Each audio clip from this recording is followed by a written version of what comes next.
We are in Lamayuru monastery, इसको moon land भी कहा जाता है। दुख है और दुख से मुक्ति है। जितनी बार आप रोटेट करोगे उतना ब्लेसिंग्स आपको मिलता जाएगा। लगता है ना कि हॉलीवुड का मूवी शूट हो रहा है। तो वो है सिंधु नदी, जिसको हम इंडस भी कहते हैं।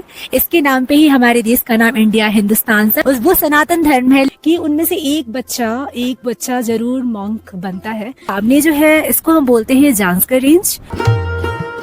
पॉइंट है संगम व्यू पॉइंट। जैसे नदियां बनती कैसे हैं। उन धर्म बहुत एनिमलिस्टिक था, लेकिन इंडस अपना नाम लास्ट तक बरकरार रखती है। लेकिन तिब्बत में जाके इसका स्वरूप पूरी तरीके से चेंज हो जाता है।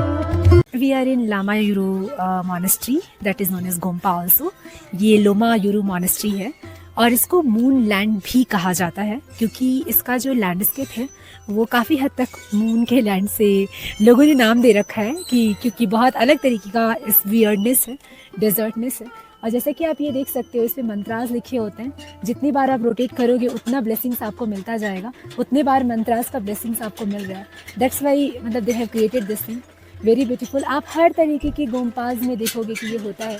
स्पेशली आपको ये समझना होगा कि जो बुद्धिज़्म है वो तो इंडियन ओरिजिनेटेड है, लेकिन तिब्बत में जाके इसका स्वरूप पूरी तरीके से चेंज हो जाता है। बिकॉज तिब्बत का एक उसके पहले, बुद्धिज़्म से पहले एक रिलीजन था जिसको कहते हैं बोन रिलीजन। ठीक है, तो बोन धर्म बहुत एनिमलिस्टिक था। एनिमिस्टिक मतलब कि वो सजीव चीज़ों की बहुत पूजा करते थे। तो जब बुद्धिज़्म उनके पास गया तो उन्होंने बोन धर्म को पूरी तरीके से छोड़ा नहीं, बल्कि बोन धर्म और बुद्धिज़्म को एसिमुलेट कर लिया। तभी आपको बुद्धा की प्रतिमा भी थोड़ी अलग तरीके की देखने की मिलती है, और बड़े बड़े आपको पक्षी वगैरह बहुत सारी डिफरेंट चीज़ें मिलती हैं जो आपको नॉर्मल बुद्धिस्ट ट्रेडिशंस में हमारे यहाँ पे नहीं मिलेंगी। फिर यहाँ मॉनेस्ट्री से आप व्यू देख सकते हो, जो कि कितना स्ट्रेंज तरीके से हमारे रॉक्स हैं। ये जांस्कर ही रेंज है, ऐसे ही बहुत सारी चीज़ों को हम क्रॉस करके आ रहे हैं, लेकिन यहाँ पे कुछ वियर्डनेस और ज़्यादा बढ़ जाती है। दैट्स वाई टूरिस्ट ने इसको नाम दे रखा है कि this is the moon land. Moon को रिजेंबल करता है ये। जैसा कि मैंने एक्सप्लेन किया कि ये जो मॉनेस्ट्री है वो बुद्धिस्ट, तिब्बतन बुद्धिज़्म से प्रभावित ज़्यादा है। और इस मॉनेस्ट्री का जो नाम है उसका मतलब होता है तिब्बतन बुद्धिस्ट में स्वास्तिक। स्वास्तिक इन लोगों के लिए इटर्निटी का साइन होता है, तो दैट्स वाई ये बहुत फेमस है। और ये 9वीं शताब्दी से ही कंटिन्यूसली मतलब बिल्ट हो रहा है। तो कुछ लोग तो ऐसा मानते हैं कि नरोपा नाम के एक स्कॉलर थे, उन्होंने यहाँ पे एक लेक था उसको पूरा ड्राई किया था और वहाँ पे ये मॉनेस्ट्री को बनाया था। अभी भी इसमें लगभग 150 मॉन्क्स रह रहे हैं। ऐसा ट्रेडिशन है तिब्बतन बुद्धिज़्म से जो प्रभावित बुद्धिज़्म मतलब फैमिलीज़ हैं कि उनमें से एक बच्चा जरूर मॉन्क बनता है। तो ऐसे बहुत सारी डॉक्यूमेंट्रीज भी आप देख सकते हो, जहाँ पर आप देखोगे कि मतलब एक छोटे बच्चों को, लगभग 4 साल के बच्चे को, 3 साल के बच्चे को लोग दे देते हैं। यहाँ तक कि आप सिक्किम में भी ये ट्रेडिशन फॉलो होता है, जो भी तिब्बतन बुद्धिज़्म से रिलीजन प्रभावित क्षेत्र है। जैसे भूटान में भी ये चीज़ें होती हैं, नेपाल में भी ये होती हैं। और सिमिलरली जो लेह लद्दाख का भी एरिया है वो तो तिब्बत के बहुत नज़दीक था, तो बहुत साल तक ये तिब्बत का ही एक हिस्सा रहने की वजह से इस पे तिब्बतन कल्चर का बहुत ज़्यादा इम्पैक्ट दिखता है। लेह में तो कहा जाता है कि जो पैलेस है वो पूरा का पूरा तिब्बतन पैलेस को रिजेंबल करता है। ये मंत्रास लिखे गए हैं, ठीक है। और अगेन ये बोन रिलीजन से रिलेटेड बुद्धिज्म का एक हिस्सा है, कोई ना कोई कहानी रिलेटेड होगी इससे। और ये सब के सब मंत्रास हैं, ऊपर तक रिपीटेड है। तो जैसे कि आप देख रहे हो कि जब विंड फ्लो होता है तो ये जितने भी बुद्धिस्ट फ्लैग्स होते हैं जगह जगह आपको देखने को मिलते हैं। तो इसका पर्पज़ ये होता है कि इस पे बहुत सारे मंत्रास लिखे होते हैं, और जैसे जैसे हवा फ्लो होता है तो पॉजिटिविटी हर डायरेक्शन में, जितना तेज़ विंड बहेगा उतना तेज़ शांति, पॉजिटिविटी, जो भी ये ब्लेसिंग्स वो सारे डायरेक्शन में फैल जाए। और बुद्धिज़्म तो शांति का प्रतीक होता ही है, तो ये चाहते हैं कि सबके पास ब्लेसिंग्स फैले इन फ्लैग्स के तहत। ये देखो कितना बड़ा फ्लैग लगा के रखा है वहाँ पे।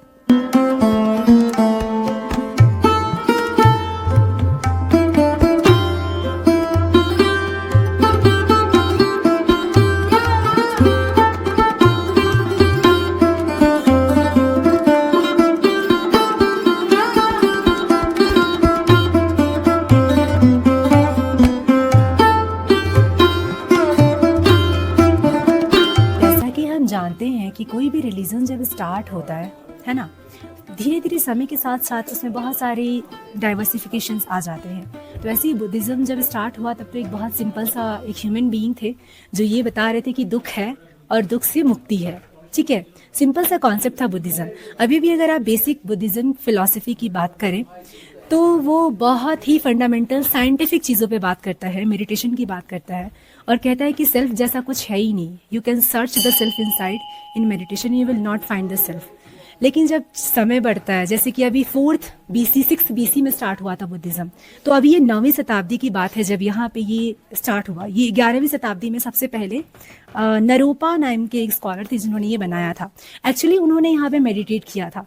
तो फिर जब समय बढ़ता जाता है तो उसके साथ मिथक बहुत जुड़ते जाते हैं और तिब्बतन बुद्धिज़्म के साथ इतना मिथक इसलिए जुड़ा हुआ है क्योंकि उन लोगों ने पहले का जो बोर्न ट्रेडिशन था उसके साथ पूरे की पूरे बुद्धिज़्म को ज्वाइन कर दिया है। अब दिक्कत ये है कि यहाँ पे बहुत सारी चीज़ें लिखी गई हैं और स्क्रिप्ट हम पढ़ नहीं सकते हैं। तो लिखा क्या गया है, ब्लेसिंग्स हैं क्या, यहाँ जो ये कहानियाँ हैं ये बहुत स्ट्रेंज लगती हैं, लेकिन ये कुछ ना कुछ मिथिकली बहुत आपको एक्सप्रेस कर रही हैं। ह्यूमन के अंदर का शायद ईविल को एक्सप्रेस कर रही हैं कि उसको किस तरीके से आप कंट्रोल कर सकते हैं। बट एक्चुअली में कोई स्कॉलर होगा तो ही वो हम लोग को रियल में एक्सप्लेन कर सकता है कि ये बोर्न रिलीजन को बुद्धिज़्म से किस तरीके से जोड़ा गया है और यहाँ पे ये बुद्धिज़्म के कौन से हिस्से को रिप्रेजेंट कर रहा है।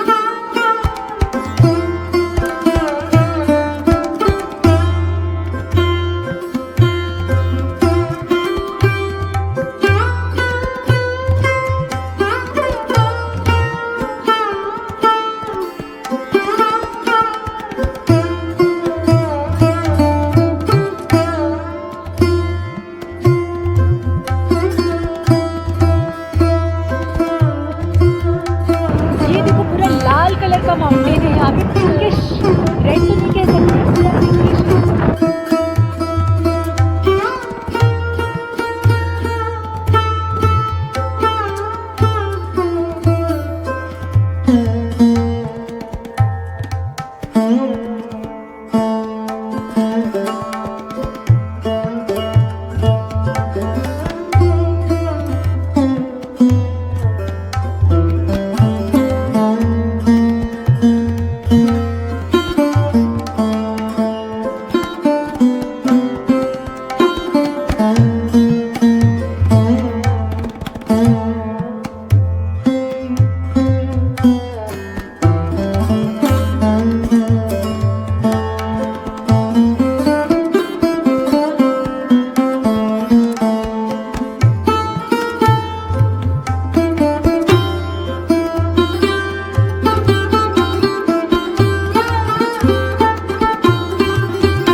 आप बाइक चला रहे हो इस रेंज में और कभी कभी लगता है ना कि हॉलीवुड का मूवी शूट हो रहा है। दोनों तरफ बड़े बड़े पहाड़ और बीच में हम लोग बाइक राइड करते हुए मजा आ जा रहा है। This is the Wakha river और ये जा रही है, बस थोड़े ही किलोमीटर के बाद ये सिंधु नदी में जाके मिल जाएगी और हमें भी सिंधु नदी का ही इंतजार है।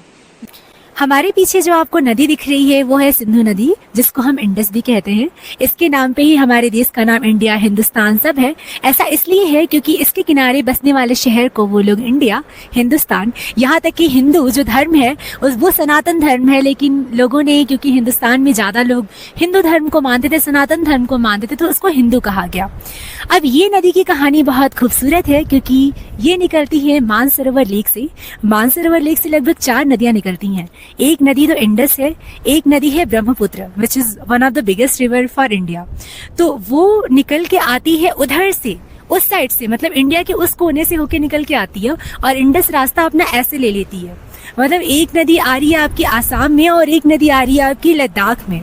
इंडस यही मेन नदी है जो कि पाकिस्तान में भी जाती है और इसकी ही 5 ट्रिब्यूटरीज हैं, जैसे सतलज, रावी, ब्यास। हिमाचल से निकलने वाली नदियों का भी बेसिन इसी में जाके सब मिल जाता है। So it is so beautiful. और आप यहाँ पे भी देख सकते हो कि बहुत सारे बुद्धिस्ट फ्लैग्स लगे हुए हैं जो कि पॉजिटिविटी का साइन है। तो अब मुझे भी यहाँ पे, अब मैं इंडस के साथ हूँ। ऐसी नदी जैसे कि कश्मीर में जब से हम लोग इंटर किए थे जम्मू कश्मीर में, तब से वो नदियां मिल रही थी जिनके बारे में हम उतना नहीं जानते थे। बट इंडस की कहानी तो बच्चा बच्चा जानता है। इंडिया, इंडस, सब लोग जानते हैं कि इंडिया जो है that is coming from Indus. Indus valley civilization जो भारत की एक महान सभ्यता है, वो भी इसी के नाम पे रखी गई है, क्योंकि इसी में मिलने वाली नदियों के किनारे उसमें बहुत सारे, जैसे मोहनजोदाड़ो, ये सारे शहर उसमें माए जाते हैं। सो अब हमारी यात्रा को कौन रोक सकता है, क्योंकि इसी नदी के किनारे बसता है हमारा लेह शहर। अब इस नदी की का बस उंगली पकड़ना है और हम लोग को लेह की तरफ निकल जाना है।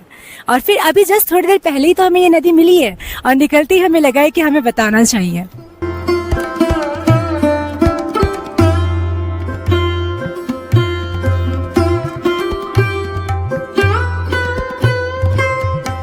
तो ये बह रही है हमारी इंडस रिवर, जो कि हमारे साथ बहुत देर से बह रही है।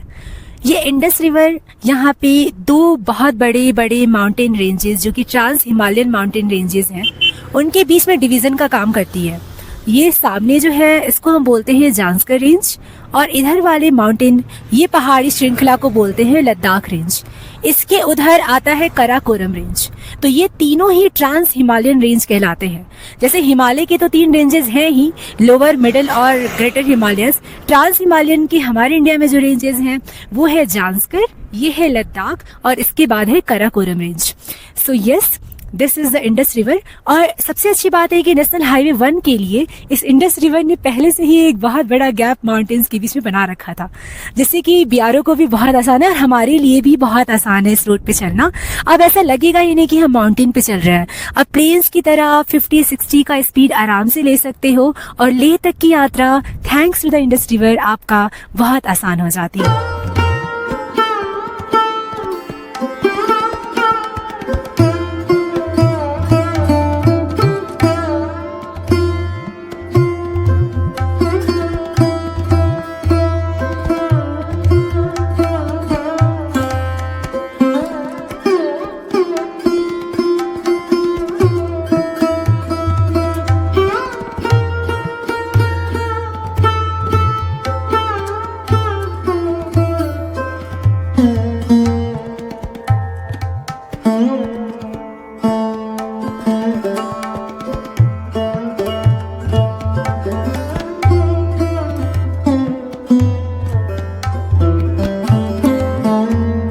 जहाँ पे हम लोग अभी खड़े हैं वहां से लेह लगभग 30 से 40 किलोमीटर के डिस्टेंस पे है, और ये पॉइंट है संगम व्यू पॉइंट। संगम मतलब होता है कॉन्फ्लुएंस ऑफ 2 रिवर्स, 2 नदियों के मिलने को संगम कहा जाता है।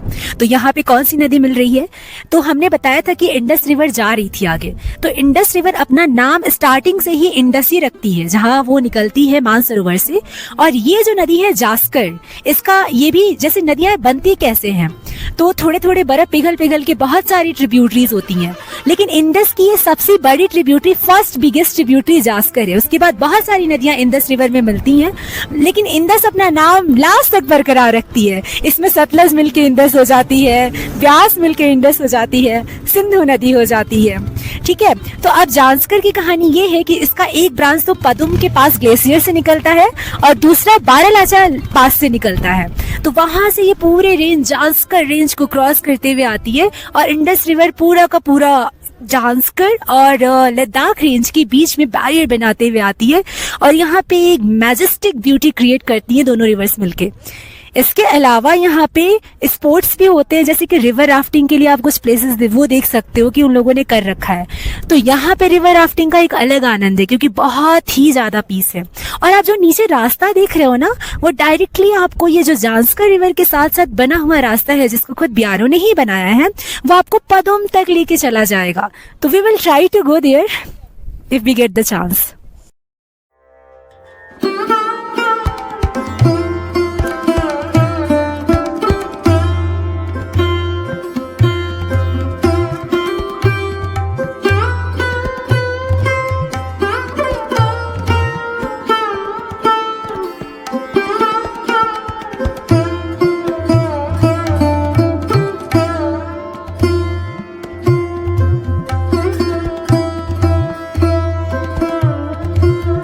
तो फाइनली लगभग 250 किलोमीटर राइड करने के बाद हम लोग लेह पहुंच गए हैं। लेह स्टार्टिंग में ही हम लोग को एक अच्छा सा होटल मिला है, और ये रूम का व्यू है।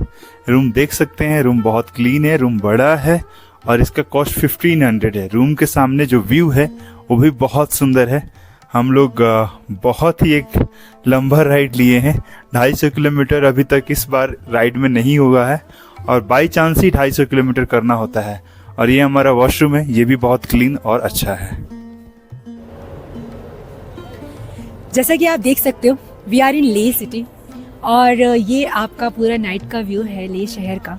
मुझे लगता था कि ले शहर एकदम पहाड़ में बसा हुआ आइसोलेटेड टाउन है जहाँ पे ग्लोबलाइजेशन का नामो निशान नहीं है, लेकिन हर तरफ आपको ग्लोबलाइजेशन का यहाँ साइन दिख जाएगा। और ये भी लगता था मुझे, जैसे कि मैंने बहुत सारी डॉक्यूमेंट्रीज में देखा था और वीडियोस के थ्रू भी देखा था कि यहाँ फूड ढूंढने में आपको बहुत दिक्कत होगा, लेकिन यहाँ बहुत सारे पंजाबी ढाबा है। मतलब वेजिटेरियन लोगों के लिए आना भी आसान है। यहाँ पे हर जगह आपको सैलड्स मिल जा रहे हैं और ऐसा कोई चीज़ नहीं है जो हमारे प्लेन्स में मिलता है वो यहाँ ना मिले। ट्रक्स के थ्रू होता होता सारे पासेस को क्रॉस करता करता हर एक चीज़ यहाँ तक पहुँच रही है। और देख सकते हो आप जैसे कि यहाँ पे ये रोड कितना चल रहा है, एकदम ट्रैफिक फास्ट पेस पे है अपने। और अभी रात के 8:30 हो रहे हैं, 8 बजे हमारा सनसेट हुआ है और देखो सिर्फ अभी चांद ही दिख रहा है, आसमान में अभी तारे निकले भी नहीं हैं। अभी धीरे धीरे रात गहराएगी और फिर जब तारे निकलेंगे तो क्या कहना, लद्दाख से तारों को देखने का कोई जवाब नहीं है। ये हमारा पंजाबी ढाबा है जहाँ पे हम लोगों ने बोला है कि भाई एक थाली बना दो and we will have our dinner and take a good sleep. उसके बाद कल सुबह हम लोग इस सिटी को और अच्छे से एक्सप्लोर करेंगे। So we are ending our blog here for today. So कल मिलते हैं।